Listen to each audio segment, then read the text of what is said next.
जुबैदा के दिल में अजब सुकून उतर आया। यूं लगा जैसे उनके ईमान ने आसमान छू लिया हो।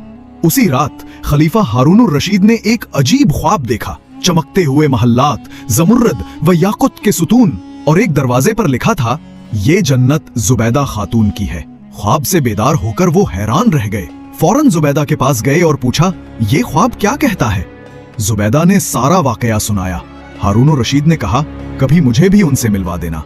कई दिन की तलाश के बाद वो बहलूल दाना के पास पहुंचे, सलाम किया और अर्ज किया, हजरत, क्या आप जन्नत का महल मुझे भी बेचेंगे? बहलूल दाना मुस्कुराए और फरमाया, जरूर, मगर कीमत है तेरी पूरी सल्तनत। हारून रशीद चूक गए। पूरी सल्तनत? मगर आपने जुबैदा को तो 1 दिरहम में बेचा था। बहलूल दाना ने आंखें बंद करके कहा, बादशाह सलामत, जुबैदा ने वो दिरहम ईमान के साथ दिया था। उसने जन्नत देखे बगैर यकीन किया था।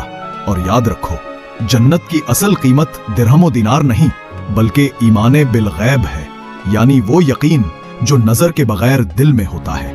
ये सुनकर हारून रशीद की आंखों में आंसू आ गए। उन्होंने अर्ज किया, हजरत, मैं अपनी सल्तनत छोड़ने को तैयार हूँ, बस जन्नत का परवाना दे दीजिए। बहलूल दाना की आंखें नम हो गईं। नरमी से फरमाया, जा बादशाह, अपनी सल्तनत भी रख ले और जन्नत का परवाना भी ले जा।